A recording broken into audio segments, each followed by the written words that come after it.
Basically, welcome to the Trincomalee, the HMS Trincomalee. She was built in 1817 by a gentleman called Jamsetji Bombardier in India, in Bombay. Okay, so she was built in the Bombay yard by a prestigious shipbuilder. And the basic thing is she's managed to keep over 60% of her original wood. Now the thing is, what you've got to remember is that what you're walking on now is original flooring. So she's actually sort of nearly, the wood itself is nearly 600 years old. But as a ship, she's coming 200 years old this year on the 12th of October. Okay? Now the thing is, we're going to actually take a tour around the actual ship, obviously go very safely, which I've given you a preview of the sort of safety regulations. We've got the quarter deck and the forecastle above us. We've got the mess deck, the gun deck, where the actual captain's cabin is at the stern of the ship. And we've got the mess deck just below where the men used to eat and sleep, and below that we have the all gun hold, where that's basically below water. At either end you have the gunpowder rooms, and you've obviously got all your storage here as well, which we'll go into detail when we go further down. Okay? So if we'd like to actually move on from this point, we'll go toward the captain's cabin. Our original plans, her design was taken from a ship called the Hebe, which is a French ship. Now the simple thing is, I mean, what you've got to remember is that this was the 5th class leader frigate Nelson had commissioned, so it was the last ship of a kind. So, as I say, it was sort of like, we're in the captain's cabin now. These were one of the fastest ships, weren't they? Yes, because the simple thing is they had copper bottoms, which meant that they were much more stealth-like in the water, and also there was no barnacles or anything could stick to the sides of the actual copper itself. So obviously we're in the captain's cabin now. This is probably one of the most luxurious rooms in the entire ship. Now, as you can see, it's quite large, and we have been told it's large considering it's only a 4-deck ship, because obviously the Victory in Portsmouth is 7 decks. Now obviously on this ship you can see that she has portholes in the captain's cabin. It's for them, but also you can actually open the actual back windows, because this is basically, shall I say, the weakest point of the ship for to be aimed at and hit. Now the thing is, they clear out all of the actual area of where the captain's items were, which is his office, which is over here, his bed, which is over here, and this is where he would dine. 90% of the time he would dine alone, because he wanted the actual crew members more afraid of him than the enemy. So he was a very solitary man. A lot of them were extremely stern, but there was 2 captains of this ship. One was Captain Warren, and the other was Captain Houston. Now Captain Warren was approximately 6'3", and Captain Houston was 6'5". A lot of people used to think obviously he's going to bash his head a lot, but a lot of the captains they seated. A lot of the actual, apologies for that. What happened was these captains would spend the majority of the time here, and obviously you would have various guests coming to see him, other captains or admirals or even royalty. So the simple thing is that it was quite prestigious back in the day in the 1800s. But as you can see, they would be able to open up all the actual portholes with this rigging here. They'd bring the guns in, take away all the actual woodwork here, all the doors, and then obviously extend all the guns in here. So you had a full deck. The actual original guns that she had was 46, and she had 315 members of crew. But then she was reduced to 32, and then she was actually given 240 men. And that was 29 Marines included in that. So, yeah. Those 2 cabinets there were the captain's toilets. A little bit more private for him, and he had to be very careful which one he chose depending on the weather. So basically, you can have a look around, and then we'll actually move on to the actual gun deck itself. In 1813, which meant that they'd gone out on the Stirling Castle, which she managed to get through, obviously, because she's here today. But she wasn't actually commenced work until 1816. So she was basically, it took them 1 year to build that, and it only took £30,323 to build back in the day, which was a great deal of money back in then. But as I say, it was sort of, that's basically how much she cost at that particular time. When she came back to Hartlepool, in the 1900s, obviously, she basically cost £10.5 million to restore, and 11 years to do that. We had men come out of retirement, and they were training younger boys to actually take over that kind of trade, because we had to take everyone out to retirement because nobody else could do it, and we were the only ones that could do it in the country. So we were quite chuffed with that. At one point, was she a training ship, is that correct? She was. She was used as a hydrographic survey. She was also used in Cuba, on the borders of Cuba. She was kind of protecting them from the Spanish trying to take over Cuba. So she's been 944 days at sea, 882 in harbour, and she's actually gone 110,000 miles around the world. So, and she was basically sort of, her two captains was short-lived. It was from 1847 to 1850, and then from 1852 to 1847 to 1852. That's right. But as I say, we've got, as we move around the ship, I'll be able to give you various different bits of information. You know, that you'll also be able to go to the exhibition area as well, and you'll be able to see there, you know, sort of excellent. More detail. This is the actual amount of men that it would take to actually haul anything in, of top deck and below. This is basically would be taking in the actual anchor, as you can see at the bottom. But they would call, what the little boys were powder monkeys, but they were all called little nippers as well. Have you heard the old saying, little nippers? Well, they used to nip the actual cable to the actual anchor chain so that it didn't wear away this. Okay. The simple thing is it would take anything between 72 and 84 men on these particular beams here to push and actually manoeuvre anything in. But it wasn't only a capstan for hauling goods, etc., and anchors up. It was also used as a first aid unit. They would pack salt into this, and also bandages, so that if any of the men got hurt locally within this area, they'd be able to go to here, plant the actual salt on the wound, and then wrap it up until the surgeon could see to them later on. So, as I say, I'll show you the other capstan upstairs, which is on the actual quarterdeck. Okay, would you like to come along with me? Calories, don't you think? They had a very, very strenuous job to do, so they needed to be fed well. Now, has anyone ever heard of 3 square metres a day? Yeah. We'll see the reason for that when we go further down. Okay? Would you like to walk along here?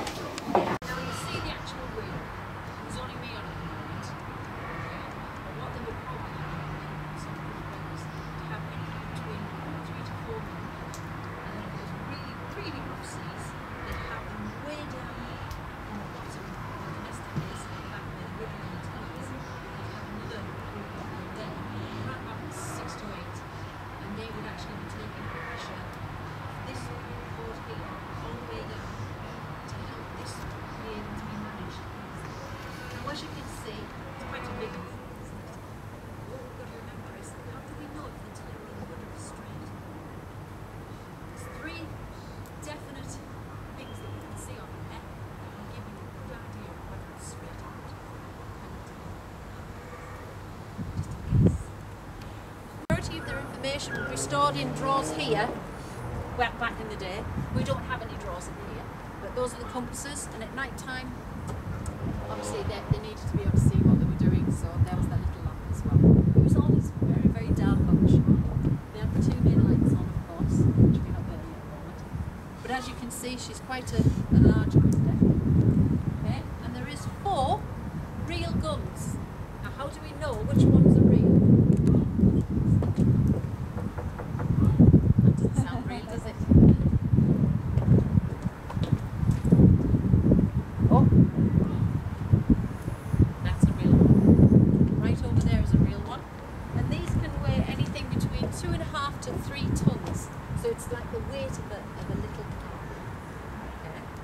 Basically, these were between 18-pounders, 9-pounders, and 32-pound carronades, which this particular item here, that's a carronade. So what you would do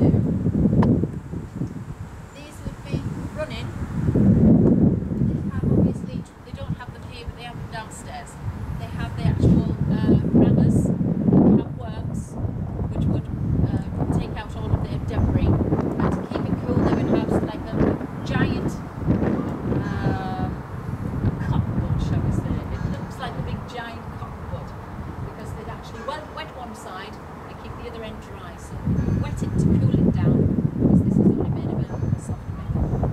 But as I say, it would be cooled down, and then it would take approximately 90 seconds for them to reload this gun. Now there were obviously various different forms of the shots. So you'd have the cannonballs, which was a shot on its own, and then you'd have the bar shots that would be for your masts, and your chain shot would be for your rigging.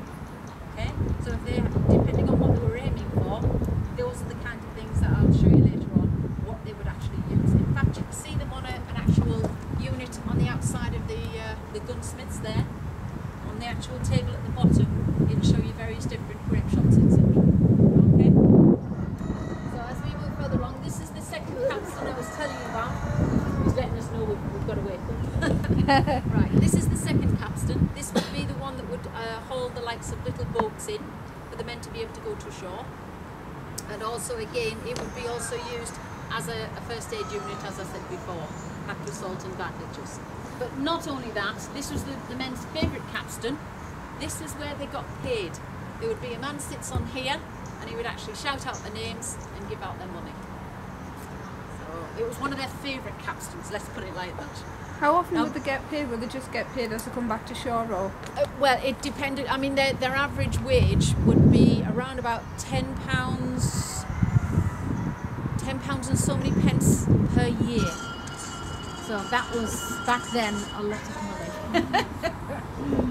So we'd like to make our way down this way. We've got the main mast, we've got the mizzen mast, we've got the foremast. The main mast is approximately 153 feet high. You will see some anchors that are anchored just behind the main mast here. This is a small one, and there's another side one on the other side there. We like to go right over there.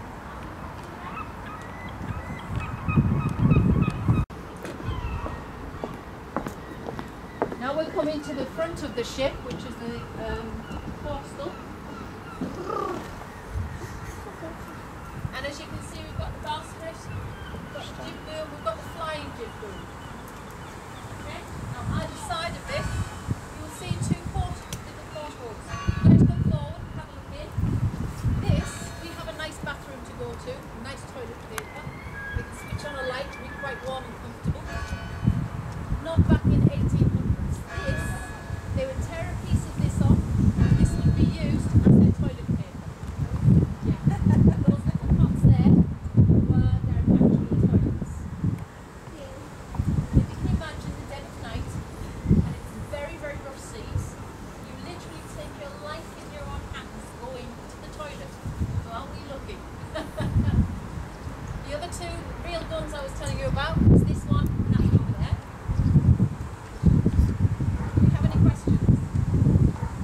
No? Now the actual flooring, basically this was their clock.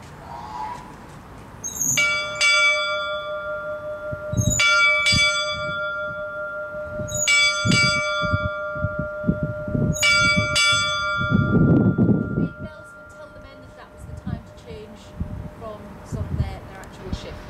So every time they heard that bell, they'd know that they had to either come off work or go to work. And you'd see everyone changing on the rigging.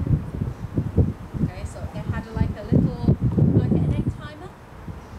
A man would actually set that every half hour. Okay, it would set within the three times. So you'd have breakfast, lunch, and dinner. And then they had a 24-hour clock.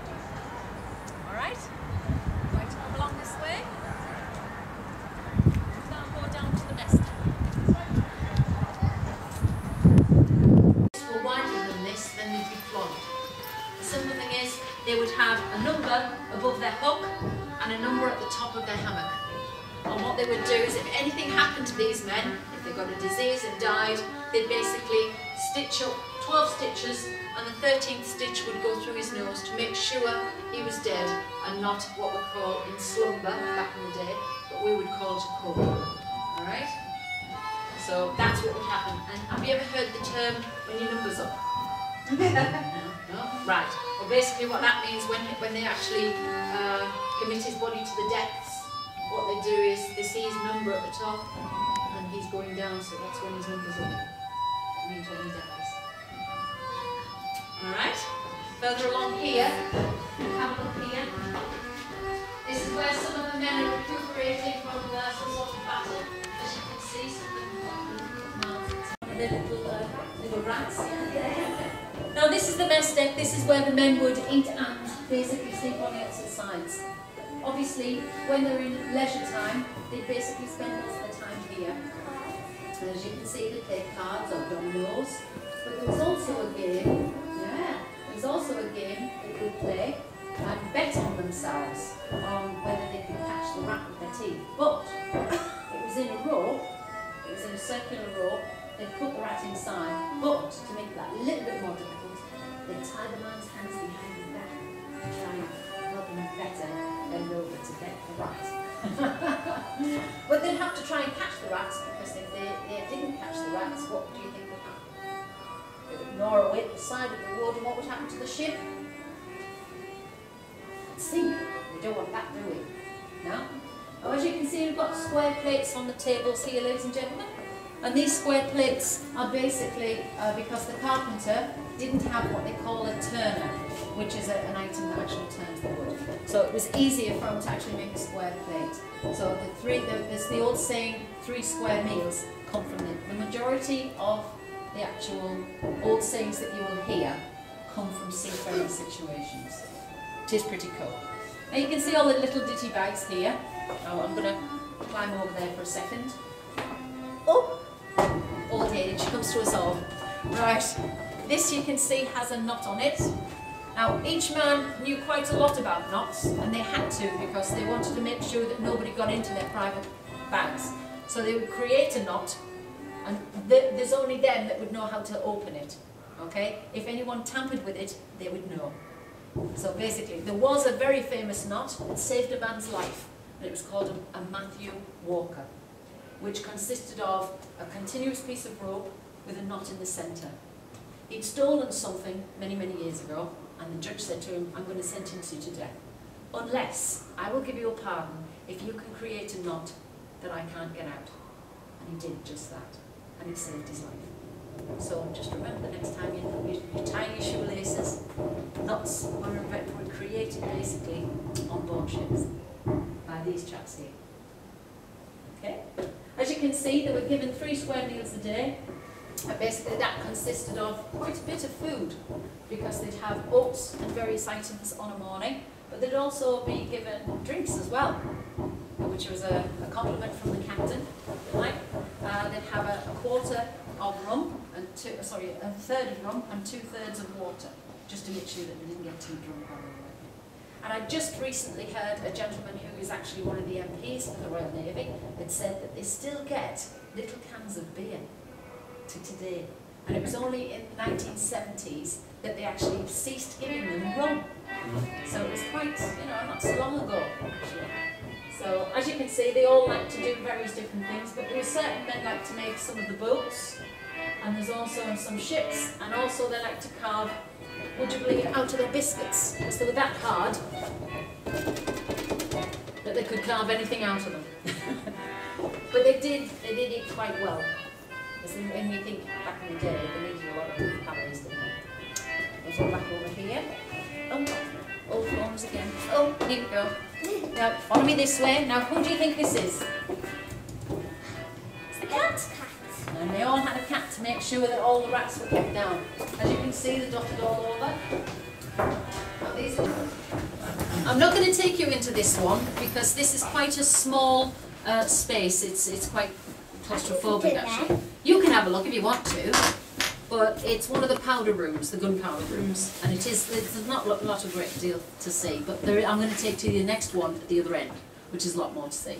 In here, this is where the surgeon would actually, can I have a look in, please do. He used to actually mix a lot of his potions and things in there, and then he'd take what he needed to a certain part of the deck to make sure that he was at hand at all times. Over there is the slop room, where if there were any press gang men here, which were very, very rare, a lot of people think that the press gang were on the ships a lot. They weren't. These ships were fighting ships, and they needed sailors to know exactly what they were doing at all times. A lot of the men were volunteers who came aboard because they knew they were not only being fed on a regular basis, but they were also learning a brilliant trade, and that they could work up their way up the ladder, if you pardon the pun. But as I say, there's a gunpowder room behind me, but it's quite small. In here is where they would catch the fish, salt it, and then place it down in this particular area. My favourite place, which is just over there, underneath the staircase, is where they kept the rum. Again, protected by the majority of the actual Marines. Obviously you have your powder master that would actually fill up each of these containers for the actual powder monkeys, which you can see here. Now, remembering that these boys were anything in the ages of between, I've been told, 9 years old to 14 years old. When you think of today's youths, the type of job that they did was an immense, important job, because they had to deliver all the gunpowder to each of the guns on each deck. But if any of the men got in their way, they would be flogged. For the simple reason is, they had an important job to get the powder to each gun, because if you don't have a gun working, you're a target. So the simple thing is, they had a very important job. On the actual top deck, on the quarter deck, did I show you the ledges? Did you see the ledges? On the cross trees? That's where they'd actually have the snipers, and they'd be all in black, so they'd blend with the actual black platform, and they would be taking out the likes of the captain and the powder monkeys. Because, as I say, without your guns, it's useless, yes. As you can see in there, it's a different unit for the actual lighting, and it was very, very dark, because it was only a small little candle that they had in there. So, as I say, if you go along the decks, and you can see quite clearly everywhere, but to be quite honest with you, it was very, very dark on the ship, and a lot of them had bad eyesight, and a lot of them had very bad backs, which I'm sure some of you, as I can say, you definitely agree with me there. But as I say, this room would be covered with approximately, it would contain approximately 20,000 pounds of gunpowder in this room and the one at the other end, which was quite a lot of gunpowder. Hence the reason these particular doors are so tiny. It was to prevent any of the sparking coming through. And if you notice, there's 2 doors, not one, and they will open separately. Bless you, sir. So, are there any questions? Have I covered everything? Yeah. Right, the bag, you know what I do. But as I say, I mean, that's the actual Remember Nelson sort of brass item that they placed on there, because this is the last fifth-class leader frigate Nelson had commissioned. And when I ask a lot of the children, who remembers Nelson? None of them do. And it's quite sad, because they know who Captain Hook is, they know who Blackbeard is, they know all the pirates, don't Captain Jack. See what I mean? Yeah. They know all the pirates, they don't know anything about Nelson, which he was an amazing, amazing admiral. And he fought in the Battle of Trafalgar. And have you been to London? Have you seen the big Trafalgar Square? Have you been to Trafalgar Square? I don't know. There's a huge straight monument right very, very top. Is Nelson. It's not Nelson that. The big fancy hat. But yes, you should go and see him. So how long has that been up there then? So I've not noticed it before. Right, well basically I'm almost certain it was when she was built. Oh, right. I can't swear by that. So, as I say, it's basically, we're here to try and make sure that you have a safe journey around the ship, and 2, an enjoyable one. And I do hope, my name's Lee, I do hope you've enjoyed your tour whilst you've been here, and I hope to see you in the more nicer weather, which is in the summer. Don't forget that we do have events going on all through the year this year. So have a look out on the actual thing, because we did a folk festival and there was over 2,500 people there. It was amazing. There was lots of fun, lots of things to do, which is boring.